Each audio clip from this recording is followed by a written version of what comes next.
Hello fellow kids, and welcome back to What is Politics.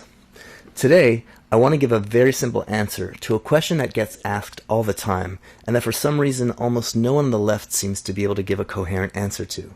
And that is, why is it that every communist country is always a dictatorship? Even some of the biggest names on the left give really terrible answers to this question. Most recently, I heard Richard Wolff, who's a popular Marxist professor / YouTube personality, completely flub this question on the Lex Fridman podcast. Friedman, who was born in the Soviet Union, asked Wolff if there was something inherent to trying to create an egalitarian society out of naturally hierarchical humans that inevitably leads to dictatorship. And Wolff responded by babbling on and on about how civilization is all about doing all sorts of things that are against our nature. And he talked about Freud's theory that this causes all kinds of traumas, but that the only other alternative is to be wild animals murdering each other all day. And wow, that is a really terrible answer on so many levels. It's basically like saying, sure, socialism would suck, but it's better than it was. Kind of like the poop tube, which you can look up for your own entertainment or horror. And Wolff's inability to answer this question is really surprising, both because Wolff must have been asked this question hundreds of times in his life, and also because the correct answer is just really, really simple. Now, if you want a good explanation for why it's not against human nature to organize on egalitarian lines, then check out all of my anthropology episodes and my ongoing Dawn of Everything critique. But for now, let's stick to why every communist country is always a dictatorship.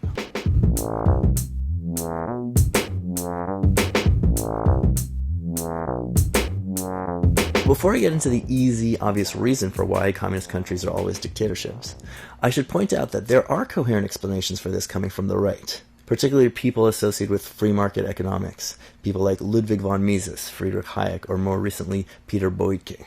One of these arguments is that if you try to control the free market, for example by imposing rent control, it creates unintended consequences, so like landlords harassing the tenants and neglecting their buildings. And these consequences require more and more regulations and government agencies to police. So you need anti-harassment laws, and special tenant protections, and special penalties for violating these rules, and special housing courts, so that you end up with growing government until you have total government control of everything. And there are related arguments like the calculation problem, that tells us that a centralized command economy necessarily leads to economic failures because you can't price things correctly without the zillions of inputs that prices from a decentralized markets give you, and how these inevitable failures incentivize corruption and dictatorship.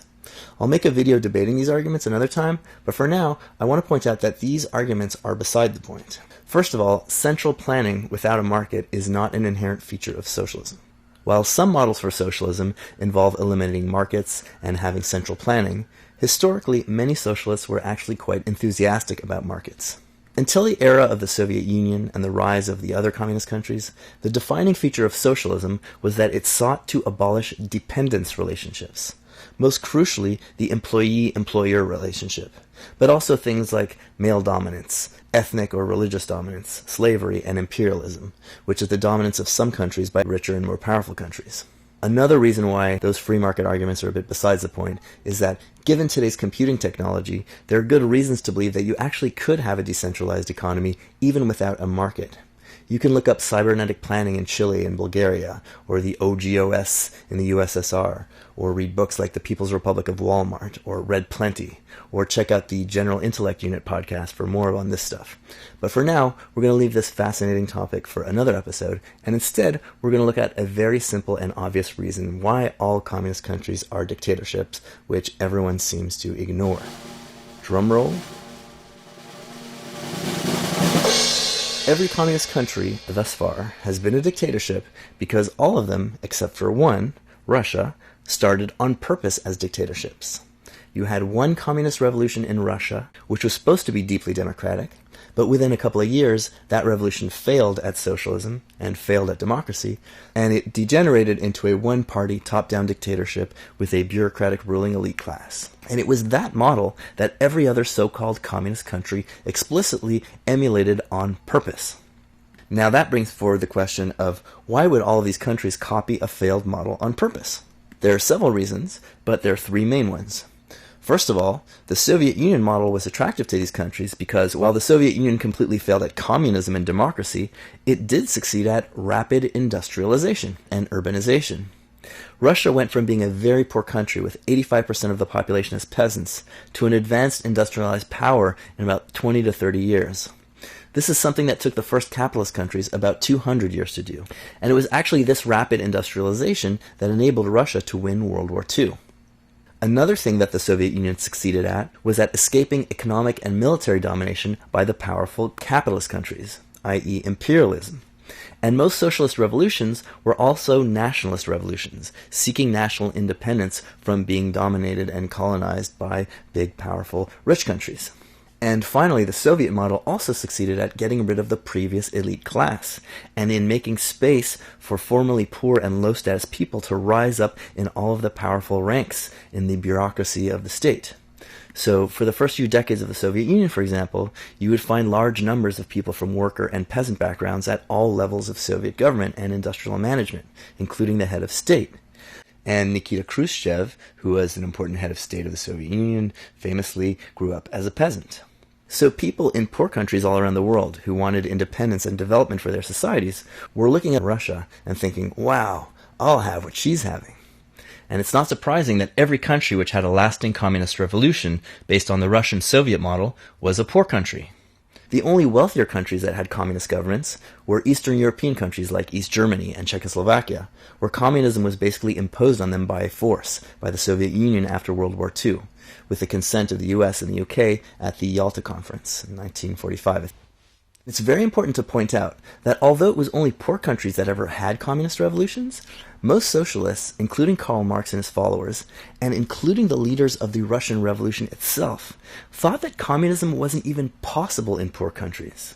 And we're going to get back to that very soon in a lot of detail. But another reason that poor countries emulated the Soviet model and not other democratic models of socialism was that the Soviet Union purposefully trained, recruited, and funded revolutionaries in poor countries. And it tried to control socialist movements and parties everywhere around the world in order to mold them after the Soviet Union's image, both to justify the structure of the Soviet Union for its own citizens, but also so that they could have allies and trading partners, and so that they could get all of these other socialist movements to serve the Soviet Union's interests. So, if you are a nationalist, anti-imperialist, third world revolutionary, you could go to a school in Moscow and learn how to lead a successful revolution. And you can get money and weapons for your cause, and a blueprint for what to do and how to start industrializing your country. Ironically, the two countries in the 20th century where there were actual successful socialist revolutions that were free and democratic had their revolutions crushed by the Soviet Union. And those two countries are Spain, where the libertarian socialists, aka anarchists, carried out a successful socialist revolution in much of the country during the Spanish Civil War from 1936 to 1939, and the Ukraine, where the western part of the country was in anarchist hands from 1918 to 1921.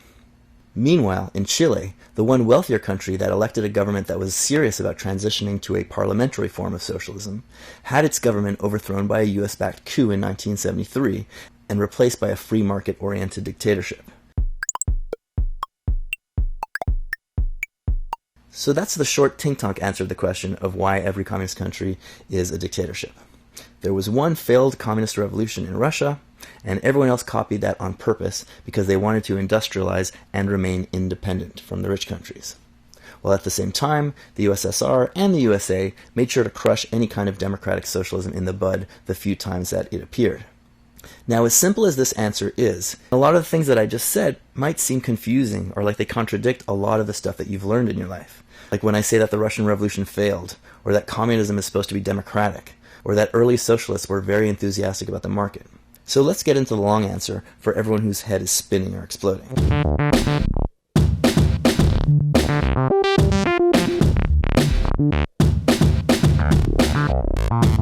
But before I get into the details of this stuff, I want to point out that I did not make this particular theory up. The idea that all communist revolutions were primarily a means to industrialize poor countries and to achieve national independence was first articulated in a book from 1957 called The New Class by Milovan Djilas. Djilas had been a top communist official in Yugoslavia, and before that he had been one of the partisan fighters who liberated Belgrade from the Nazis and established communism in Yugoslavia in the first place. And just before writing The New Class, Djilas had been stripped of his position and expelled from the Communist Party for criticizing corruption among other top Yugoslav officials, and also for calling for an end to one-party rule in favor of a socialist multi-party democracy. and soon after that he was thrown in jail for criticizing the government of Yugoslavia in the foreign press. So why do I say that the Russian Revolution failed at communism, when the Soviet Union is always described in pro- and anti-communist sources alike as the most important communist country in the world for 80 years? And what do I mean when I say that the leaders of the Russian Revolution didn't think that communism was possible in a poor country like Russia?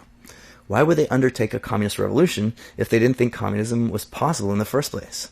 Before we can make sense of any of this, we first need some kind of definition of socialism and communism. And to do that, we need to look at the history of socialism and communism. Like all political terms, the words socialism and communism are words that most people use without really knowing what they mean. Everyone kind of just feels what they mean, having inferred their meanings from journalists and academics and YouTube bro dudes, who also have no idea what these words mean. And whenever we just feel the definitions of words without knowing what they mean, that's a huge red flag, pun intended, that we're being manipulated. And socialism and communism are words whose meaning a lot of powerful people around the world have been interested in distorting and manipulating. Wealthy people, and the governments who represent them in the capitalist countries, have defined these words in ways that manipulate us into hating certain things that we might otherwise love. Like most people would probably love the idea of workers directly running the government and their workplaces. And these were historically the core tenets of socialism. Meanwhile, the leaders of former and current communist countries have defined the words socialism and communism in ways that manipulate us into loving or excusing things that we might otherwise hate. Like, most people hate the idea of a dictatorship over the workers by and for bureaucrats. And we'll see in a few minutes how this starts with Lenin, the founder and head of what became the Soviet Union.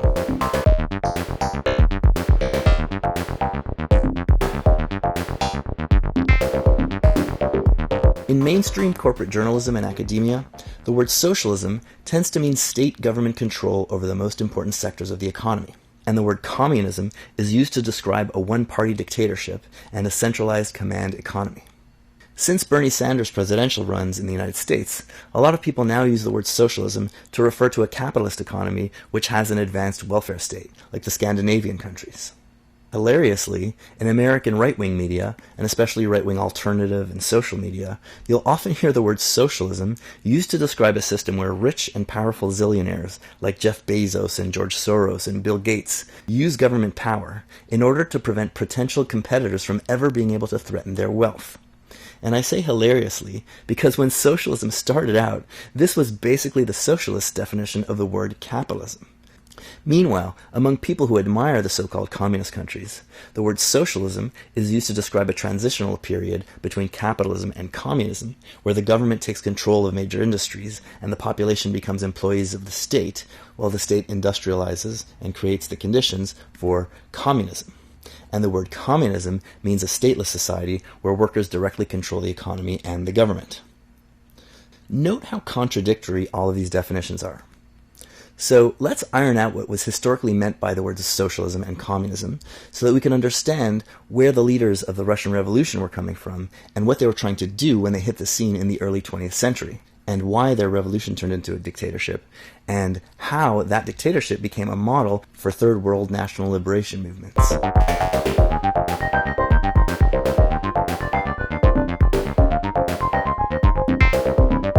The word socialism was the name given to a broad range of ideas which emerged in the first decades of the 1800s. What these ideas had in common is that they rejected the economic and political system that was emerging at the time, which the socialists called capitalism. And the word capitalism was actually a slur word invented by these early socialists in order to describe a system where the owners of capital, and capital means productive property, used their control of the state and their market power to enrich themselves and to entrench their power over the rest of the population, and their employees in particular. And in capitalism, the more capital that you have, the more power that you have. And that power is economic power, but it's also political power. It's political power because capital and money give you the power to tell people what to do. Remember that the word politics refers to decision-making in groups. So in capitalism, the owner of capital has the power to boss around the people who depend on that capital. That's why the owner of a company tells his employees what to do and not the other way around, even though the owner might be just one person and the employees might be 1,000 people or 10,000 people. In the private sphere, capitalism is not a democracy. It's a dictatorship of the owner. the person who owns the property gets to tell the people who depend on his property what to do. And the only power that the dependent people have, that you have, is whatever your bargaining power accords you. Ultimately, that means that you just have the power to walk away and refuse to serve the employer or to rent the landlord's apartment. But that means you also are deprived of the benefits of the capital that you depend on, meaning the apartment that you live in or the job that you work at, which you need to survive. And realistically, you only have that power to walk away to the extent that you have better options, another apartment to go live in, a better job. And the more capital you have, the more people there will be who will be dependent on your property, whether it's as tenants, as employees, or as consumers of your products. So for example, if you own all the water sources and all the food sources for your town, you will rule that town. And that's basically how many early ancient kingdoms got all of their power. Capitalism is only different from previous systems in terms of the forms that this dependency takes. And in capitalism, it's based on property rights and contracts and employer-employee relationships of renting your labor, rather than things like divine right or tribal affiliation or military conquest or other traditional relationships. The other form of political power that you get from being an owner with a lot of capital is what we normally think of when we hear the word politics, and that's power over the state. In modern representative democracies, all citizens are supposed to have equal political power through one person, one vote. But in reality, we all know that the more capital you have, the more you dominate the political system beyond your tiny little vote. And this happens in a whole variety of ways. The most obvious one is through campaign donations, where you get to choose which politicians can and can't afford to be seen and heard by voters. And then there's ownership of the media and internet companies, where you get to choose which politicians get to be seen and heard and which don't, and which ideas get to be seen and heard and which don't. And this takes on a lot more importance nowadays in the age of the internet and social media, which are more and more banning certain ideas and blocking out even certain politicians from speaking. And then there are donations to universities, where you get to influence what research scientists do, and what elites and professionals think, and what theories are popular in economics, politics, medicine, and every other discipline. Even if you live in a country that has strict campaign finance laws and publicly funded universities, the big corporations and multi-billionaires still have enormous power over the political system. And that power comes through the ownership of the media and leverage that they have over jobs and investment, but also, very importantly, because they have the money to hire lobbyists who work 24/7 to expose politicians to the capital owner's point of view. So 24/7, politicians of every stripe are listening to things like, oh, you can't raise the minimum wage, that'll reduce employment and destroy our businesses and reduce jobs. And you can't raise taxes on rich people because that takes away our incentive to innovate. And you can't have rent control because that just reduces the housing supply. And you can't have low-cost pharmaceuticals because then pharmaceutical companies won't have any money to do research. So legislators are being fed these ideas day in and day out. And in the United States, corporate think tanks calmly go so far as to write the laws that their wind-up monkey doll politicians then go off and rubber stamp in Congress and in the Senate. Meanwhile, there are very few people or organizations exposing politicians to ordinary people's points of view, or writing draft legislation in favor of tenants or employees. And the overwhelming majority of people don't belong to these underfunded, understaffed, and often idiotically inefficient organizations. Most people only know how to vote every few years, and maybe write an email once in a while, or give an angry, incoherent speech at a town hall meeting where you don't even know what you're talking about. And all of this power that the wealthy have over the state was much more blatant in the early 19th century, where in most countries that even had elected parliaments, you needed to have a certain amount of property just to have the right to vote. So a socialist was someone who wanted to replace this system where the more capital you have, the more power you have, with something where everyone has relatively equal power, and where the economy and the political system exist in order to benefit the entire society, not just people who own a lot of capital. Early on, there were some authoritarian elitist versions of socialism, like Saint-Simonianism, where a wise elite would run things for the benefit of the rest, a bit like in Plato's Republic. But as the 19th century went on, and the workers' movement became an important driver of socialist ideas, those kinds of authoritarian visions of socialism largely faded out in favor of popular, hyper-democratic visions of socialism. And these versions of socialism were either directly democratic, where workers would directly control the government and their workplaces, like in Anarchism or in Marxism, or else via their unions, like in syndicalism, or they'd be representatively democratic, like via elected state representatives. And that vision of socialism was called Lassallism. And I'll call that parliamentary socialism to avoid jargon and confusion. One of the main aims of the socialist movement at this point was to abolish the employer-employee relationship and the landlord-tenant relationship. These relationships were seen as the next step up on the ladder of oppressive relationships after the master-slave relationship and the lord-serf relationship. Wage labor was better in a lot of ways than slavery or serfdom. In a lot of ways, because in other ways, slaves and serfs were often treated better than the lowest wage earners. And although wage earners technically had more freedom, they often had to work such long hours in such horrible, atrocious conditions just to survive that they couldn't actually exercise any of their freedoms. Slavery and serfdom and wage labor were seen as similar in the sense that there was a relationship of servitude based on one person controlling property that the other depended on. And remember that the word employee means human tool. I employ a shovel to help me dig a ditch. I employ a worker and let him use my shovel so that he can dig a ditch so that I don't have to. I own a slave, but I rent a worker. Better, but still servitude. Different socialists had different ideas about how politics and property should be managed. Like, should people be able to own their own plots of land and trade their products on the market, or should everything be owned collectively and exchanged according to need or some collective democratic decision-making process? But all of the main strains of socialism agreed that wage labor should be abolished, and that any property that many people depended on needed to be controlled by the people who depended on it, meaning workers and consumers. And that control should be exercised either through the form of a cooperative or a commune, or else through state representatives. It should under no circumstances be controlled by an outside force, like a private owner or else a non-democratic government. In the words of Eugene Debs, the most prominent socialist in the United States in the 19th and 20th centuries, what is it that socialism proposes? Simply that the tools working men made and use, and upon which their very lives depend, shall be owned by themselves, and that they may fully produce the things that are required to keep themselves and their families in comfort and health. All this to say that the main tenets of socialism were democracy and freedom. Freedom from servitude to a king, a master, a government, a business owner, or a husband. Freedom to make the decisions that affect you, via direct democracy in the workplace, direct democratic control over collective property, and direct or representative democratic control over the broader decision-making institutions. In the words of Friedrich Engels, Karl Marx's partner in organizing and theorizing, the communist revolution will, quote, establish a democratic constitution, and through this, the direct or indirect dominance of the proletariat. And the proletariat means wage workers who don't own significant property. Marx saw real democracy and communism as basically one and the same thing.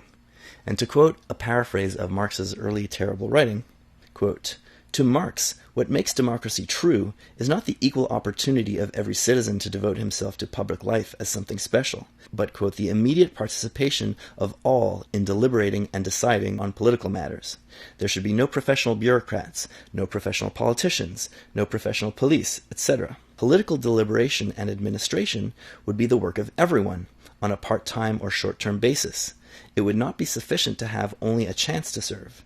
The chance of every Catholic to become a priest, Marx remarked, does not produce the priesthood of all.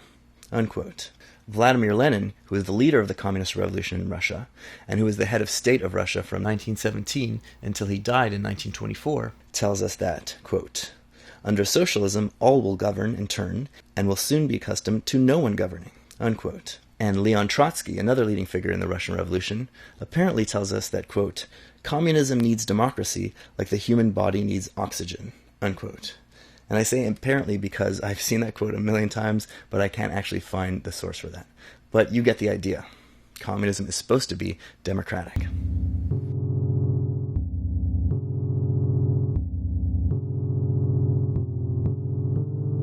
So socialism and communism are supposed to be democratic. But what's the difference between communism and socialism? The short answer is nothing. These were terms that were often used interchangeably by the originators of socialism through Marx and up until 1917.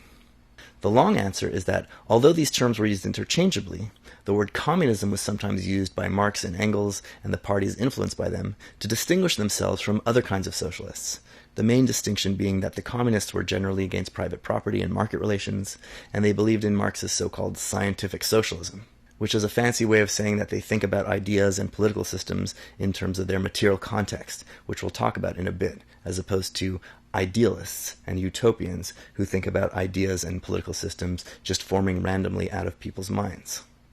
Regardless of these distinctions, you can read Marx and Engels using the terms socialism and communism interchangeably and synonymously for their entire careers and lives, along with other more descriptive terms like the free association of the producers, which is the term that Marx probably used the most to describe socialism. Other socialists like Pierre-Joseph Proudhon, who's one of the early leading anarchist thinkers, and whose philosophy inspired the Paris Communards, which we'll talk about in a bit, were big fans of the free market. And they were okay with people owning property, so long as you couldn't own the property that other people depended on, and so long as labor couldn't be rented. In other words, they were pro-market, but against a market for labor, and against the employee-employer relationship, which again, the abolition of which was one of the main objectives of socialism in general, once you get to the mid-19th century.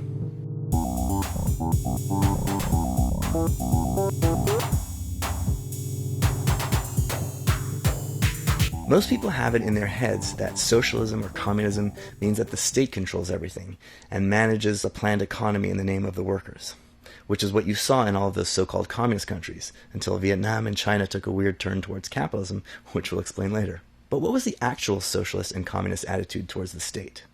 Whereas one popular branch of 19th century socialism, called Lassalleism, envisioned a democratic state controlling the economy, the two most popular forms of socialism, Marxism and Anarchism, were expressly against the state even existing, never mind controlling anything.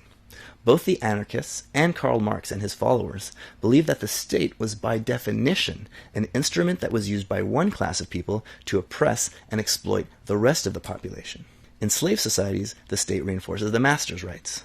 In feudalism, the state enforces the rights of the nobility to extract surplus from the serfs. And in capitalism, the state enforces a version of property rights that ensures that people who have lots of capital get to command people who don't have capital. And those people have to rent themselves out as employees to those people who do have capital. And the state protects people with lots of property from losing it in all sorts of ways. Therefore, in a communist classless society, there could be no state, because no one would be controlling anyone else, and there would just be no purpose for it. Keep in mind that this was an era where there was no welfare state as we know it. The state was largely just institutions of coercion: courts, armies, police, prisons, and sometimes poorhouses and asylums, which were a lot like prisons, keeping undesirables out of the eyes of rich people. Marx and Engels tell us that the state is, quote, the form in which the individuals of a ruling class assert their common interests, unquote. And the modern state is, quote, nothing more than the form of organization which the bourgeois are compelled to adopt for the mutual guarantee of their property and interests, unquote. And the bourgeois means property owners, capital owners. Marx also tells us that, quote, the working class cannot simply lay hold on the ready-made state machinery and wield it for their own purpose. The political instrument of their enslavement cannot serve as the political instrument for their emancipation, unquote. And Engels tells us that, quote, the society which organizes production anew on the basis of free and equal association of the producers will put the whole state machinery where it will then belong, into the Museum of Antiquities, next to the spinning wheel and the bronze axe, unquote.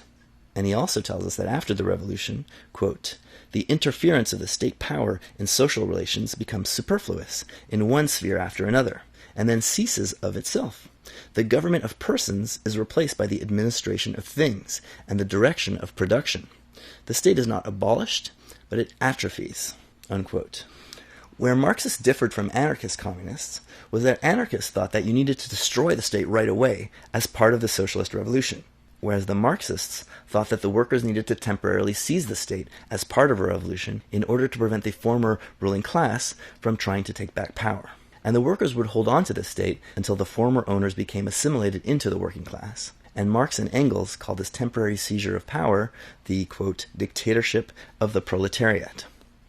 Marx and Engels' ideas about the form and duration of the dictatorship of the proletariat changed at different points in Marx's life. But the important thing to know about the term is that dictatorship in the mid-19th century was not so much the concept of one-man rule or lack of democracy, the way that it's understood today. It was rather understood as a state of temporary emergency. It had connotations of the ancient Roman institution of the dictatura, where in times of war and other emergencies, the Roman constitution allowed for the Senate to elect a leader with limited powers, who could make decisions without having to wait for the Senate to deliberate and approve of his actions. And this period of special powers would end when the crisis would end. Marx mostly used the term dictatorship to mean dominance, so he calls a representative democratic parliament the dictatorship of the bourgeoisie, meaning the dominance of the business class, because they dominate via all their power over the representative government. And that's why he uses phrases like the dictatorship of the democracy or democratic dictatorship, which sounds like self-contradictory nonsense to 21st century or even 20th century ears. Later on, Marxists like Lenin and Trotsky use the term dictatorship in the same way, but they also more often use it to mean a state of emergency. In the 1850s, Marx and Engels spoke as if the dictatorship of the proletariat was about seizing control of the state as it exists with its various institutions. And this is the version that's more well known because it's from the Communist Manifesto, which is easy to read and which became well known in the 20th century, 100 years after it was published as an obscure pamphlet. Now, even in this version, which is the more statist version, the dictatorship of the proletariat was still supposed to be totally democratic for workers. It's only the owning class that would be subject to state rule without elected representation, until they assimilated into the working class, at which point the state no longer really has any reason to exist because it's not suppressing anyone, and that's the whole point of a state. The anarchists thought that this was wishful thinking at best, and opportunist deception at worst. In the famous words of Mikhail Bakunin, who was the leading thinker of the anarchist movement and Marx's biggest rival for the leadership of the International Workingmen's Association, quote, "If there is a state, there must be domination of one class by another, and as a result, slavery. The state without slavery is unthinkable. What does it mean that the proletariat will be elevated to a ruling class? Is it possible for the whole proletariat to stand at the head of the government? The Marxist theory solves this dilemma very simply. By the people's rule, they mean the rule of a small number of representatives elected by the people. This is a lie, behind which lurks the despotism of the ruling minority. A lie all the more dangerous in that it appears to express the so-called will of the people. The Marxists say that this minority will consist of workers. Yes, possibly of former workers, who, as soon as they become rulers of the representatives of the people, will cease to be workers and will look down at the plain working masses from the government heights of the state. They will no longer represent the people, but only themselves and their claims to rulership over the people. Those who doubt this know very little about human nature. The fundamental difference between a monarchy and even the most democratic republic is that in the monarchy, the bureaucrats oppress and rob the people for the benefit of the privileged in the name of the king, and to fill their own coffers, while in the republic, the people are robbed and oppressed in the name of the free will of the people. But the people will feel no better if the stick with which they are being beaten is labeled the people's stick, unquote. And if you know the history of the Soviet Union, you can see just how prescient this whole passage is. But also note that here Bakunin is criticizing Marx and Engels' early version of the dictatorship of the proletariat. In 1870, 20 years or so after the Communist Manifesto, there was a workers' revolution led by anarchists and other non-Marxist socialists in Paris, which established the Paris Commune. This was a communist society which lasted about 2 months, until it was crushed by the military. After the Commune happened, Marx and Engels declared that the Paris Commune was in fact what the dictatorship of the proletariat was supposed to look like, which is to say, a very democratic network of assemblies with no professional army or state police or professional bureaucracy, just armed citizens and their representatives directly governing themselves and defending the revolution. And Marx and Engels noted that the revolutionaries did the right thing in basically dismantling the state from the get-go. And at this point, Engels tells us, quote, "The state is nothing but a machine for the oppression of one class by another, and indeed, in the democratic republic no less than in the monarchy, and at best an evil inherited by the proletariat after its victorious struggle for class supremacy, whose worst sides the proletariat, just like the commune, cannot avoid having to lop off at the earliest possible moment, until such time as a new generation, reared in new and free social institutions, will be able to throw the entire lumber of the state on the scrap heap." Unquote. And although Engels talks about the Paris Commune as if it's a form of state, the Paris Commune was built in part by anarchists, and most anarchists consider the Paris Commune as an example of what an anarchist communist society might look like. And a few years later, in 1874, Marx wrote a now mostly forgotten point-by-point response to Bakunin's State and Anarchy book. So, where Bakunin says, Quote, "What does it mean that the proletariat will be elevated to a ruling class? Will all 40 million German workers be members of the government?" Marx responds, "Certainly, for the system starts with the self-government of the communities." Unquote. By the time we get to the 20th century, as Marxist political parties gain success in many European countries, both in terms of pushing non-socialist governments to adopt socialist demands, but also in terms of actually winning elections, Marxists start becoming much friendlier to the state. So in 1892, Karl Kautsky, who was the leading Marxist after Marx and Engels died, theorizes that the modern state is the right mechanism with which to organize the communes and cooperatives of the future. And a whole branch of Marxism led by Edward Bernstein abandons violent revolution entirely and adopts a parliamentary socialist type of ideology, kind of like Lassalleism, where you just keep passing better and better laws in the existing state system until you eventually get to socialism. But nonetheless, at the time of the Russian Revolution, the full spectrum of socialists, from anarchists to revolutionary Marxists to parliamentary Marxists, still had a very democratic vision of what socialism and communism were supposed to look like.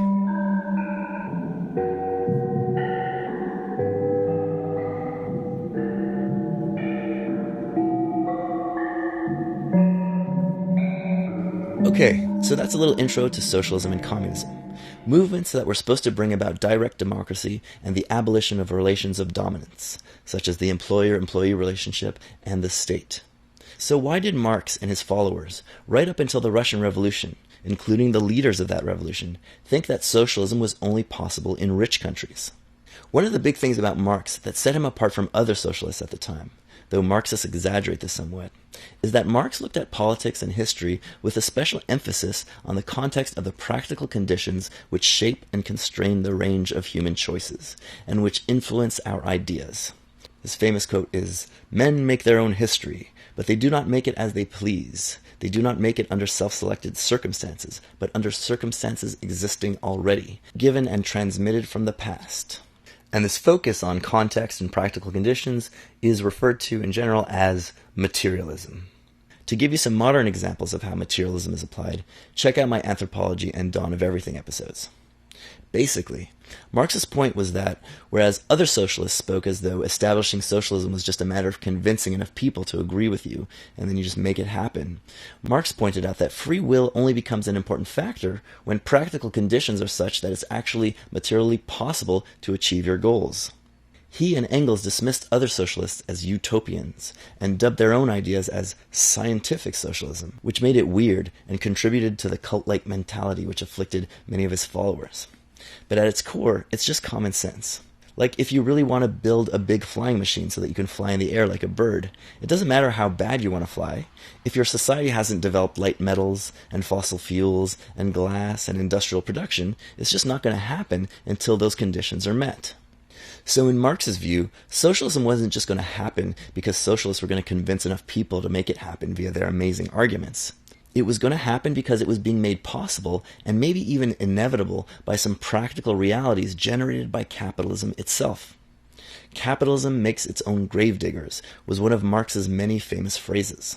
More and more people were going to be convinced by socialist arguments, not because of the increasing quality of socialist orators or Marxist theories, but because capitalism was going to push more and more people into a class position that inherently made socialist ideas more attractive and compelling to them, the same way that rent control is much more popular among renters than it is among landlords.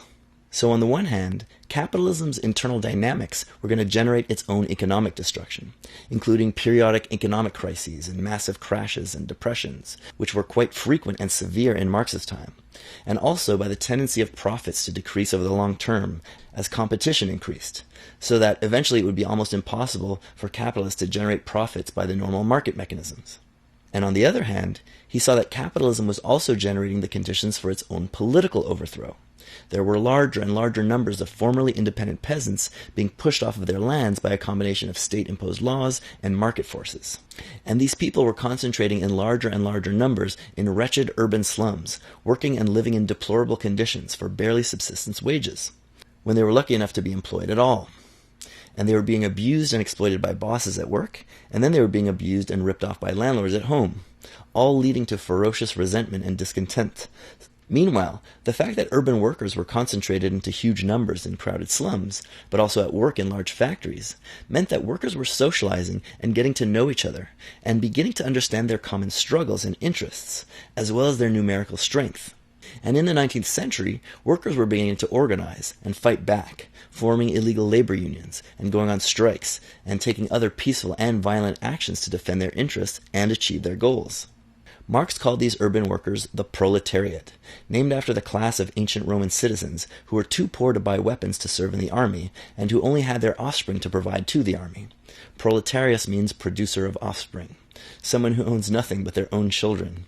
In the Roman case, you gave your children to the military. In the capitalist case, you gave your children to the factory owner or the mine owner. So Marx saw that as capitalism would keep doing its thing, the proletariat would grow and grow, and that naturally this proletariat would eventually come to understand that they'd be better off just getting rid of the capitalists entirely and putting the factories under the control of the people who worked in them, so that they could run them for their own benefit and for that of their communities. Basically, capitalism was building the economic wealth and the natural infrastructure and the political base for a socialist economy. And unlike farming or small artisanal production, capitalist factories were already inherently communal. They required large numbers of people working together to operate them. The only problem was that all of the power was in the owner of these communities, while the workers were just tools to be used and exploited and discarded.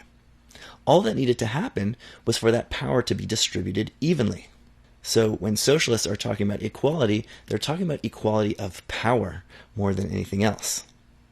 In Marx's words, quote, "Capitalism begets its own negation with the inexorability which governs the metamorphoses of nature, that it has itself created the elements of a new economic order. Capitalist property, resting as it actually does already on a form of collective production, cannot do other than transform itself into social property." Unquote. And it's only a matter of time before conditions are such that the workers will realize that they should and that they have the power to make this happen. So it's practical conditions that will generate socialist consciousness. In the words of Trotsky, quote, "Socialism does not aim at creating a socialist psychology as a prerequisite to socialism, but at creating socialist conditions of life as prerequisites to a socialist psychology." Unquote. And once capitalism had developed to the point that most of the economy was in the hands of proletarian employees, they would be in a position to do just that. All they had to do was be organized so that they could strike all at once, and the whole economy would grind to a halt, and then workers could take control of the economy that's already in their hands in the first place.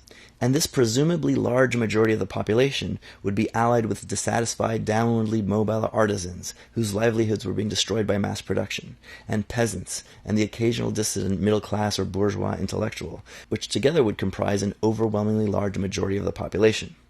And that's when you'd start to see communist revolutions happening in the most highly industrialized societies with the biggest proletariats.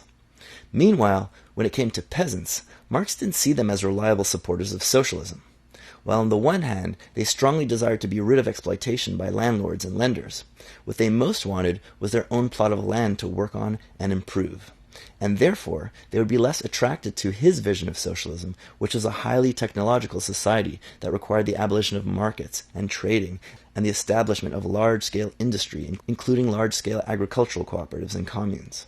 Moreover, due to being more spread out and more isolated geographically from each other, peasants were less likely to interact and become aware of their common interests as a class than crowded urban proletarians were. And here's Marx explaining about why the peasants ended up supporting dictator Napoleon III over democracy in 1848 in France. Quote, "The small-holding peasants form an enormous mass whose members live in similar conditions, but without entering into manifold relations with each other. Their mode of production isolates them from one another instead of bringing them into mutual intercourse. Each individual peasant family is almost self-sufficient, directly producing most of its consumer needs, and thus acquires its means of life more through an exchange with nature than in intercourse with society. A small holding, the peasant and his family. Beside it, another small holding, another peasant and another family. A few score of them constitute a village, and a few score villages constitute a department. Thus the great mass of the French nation is formed by the simple addition of homologous magnitudes, much as potatoes in a sack form a sack of potatoes. The identity of their interests forms no community, no national bond, and no political organization among them. They do not constitute a class. They are therefore incapable of asserting their class interest in their own name, whether through a parliament or a convention. They cannot represent themselves. They must be represented. Their representative must at the same time appear as their master, as an authority over them, an unlimited governmental power which protects them from the other classes and sends them rain and sunshine from above." Unquote. So to Marx, peasants were like tiny poor capitalists. He called them petits bourgeois, little business owners, and his disdain for peasants was amplified by his followers, as we'll see later. Later on in his life, after the Paris Commune, Marx thought more favorably about the potential for peasants to ally with workers, but hostility and suspicion towards peasants and people without education remained a strong tendency among Marx's followers. So when Marxists talk about the working class, they're not usually talking about people who work. They're usually referring to the proletariat, people who are employees and who also don't own anything significant. And sometimes they're not so much interested in them for moral reasons, like because they're especially oppressed and how it's so unfair, how they're being exploited, etc., which is just as true of many peasants, but they're interested in them because they're that group of people that are supposed to actually make socialism happen.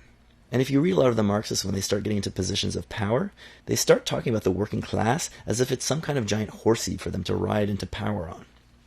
Now, the role of the communist intellectual or activist in achieving socialism was supposed to be to teach people about the idea of socialism and help them organize themselves so that when the inevitable collapse came, that the workers could make socialism happen, versus it just resulting in chaos and destruction, or some awful new order imposed by the wealthy, like fascism, which hadn't been invented yet, but which fits the bill. In the words of Karl Kautsky, quote, "As things stand today, capitalist civilization cannot continue. We must either move forward into socialism or fall back into barbarism." Unquote. Another job of the socialist organizer was to form political parties to push for workers' interests and their rights, and maybe, under very special conditions in the very richest and most advanced countries like England or Netherlands or the United States, they could take power via elections rather than via a violent revolution. And keep in mind that when these parties started, most of them weren't running in elections because there were no elections for most people. These parties at first were more associations for organizing, and were often illegal until workers started winning the universal right to vote.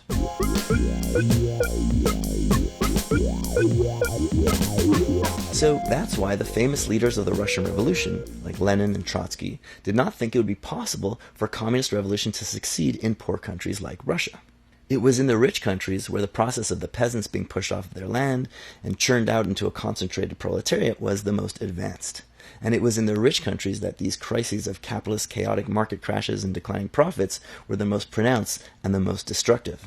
In poor countries at this time, the overwhelming number of people were still peasants, petit bourgeois sacks of potatoes in the minds of Marxists, with no education and no awareness outside of their own tiny plot of land or village.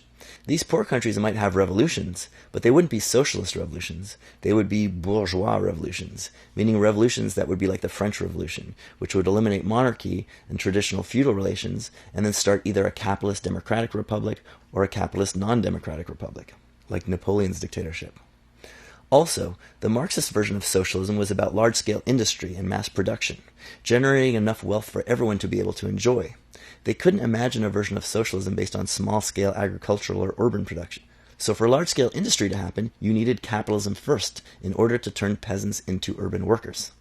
And actually, Milovan Djilas, the Yugoslav dissident who I mentioned earlier, noted that given how the communist dictatorships ended up performing the same tasks as capitalism had in terms of urbanizing and industrializing, that they were in fact setting the stage for true democratic communism, which would first require the overthrow of those so-called communist dictatorships.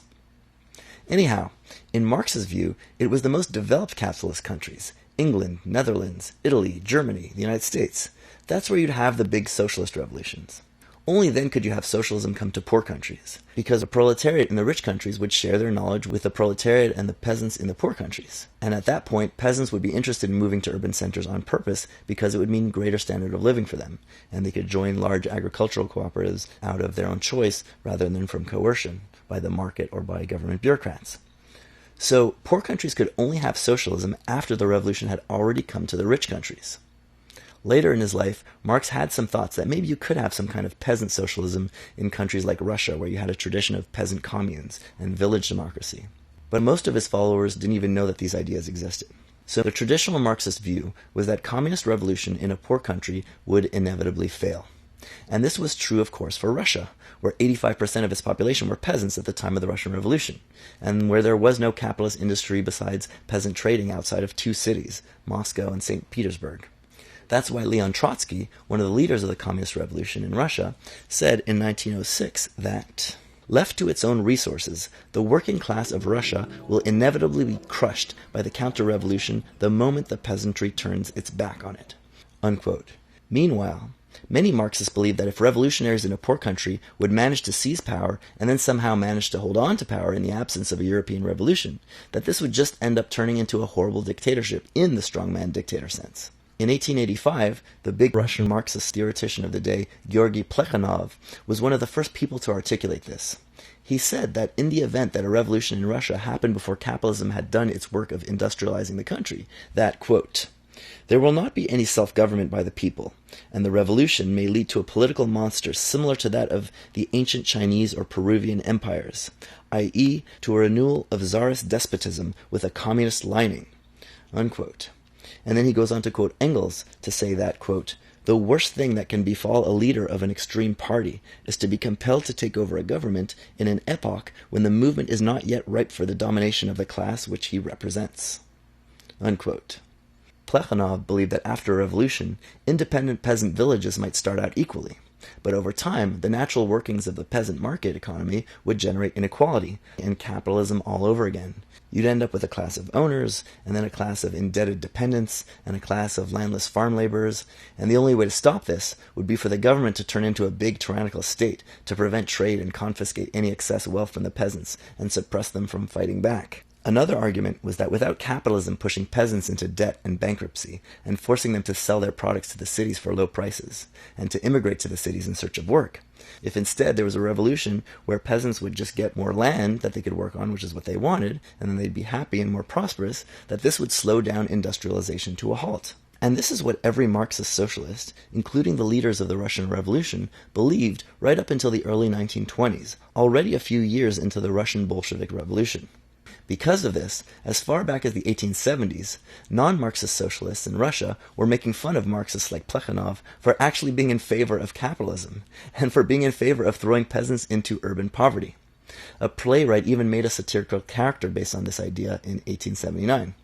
Isn't the whole point of socialism to stop capitalism and urban poverty? What kind of socialist actually wants to make capitalism happen? A Marxist socialist with his scientific socialism. That's who.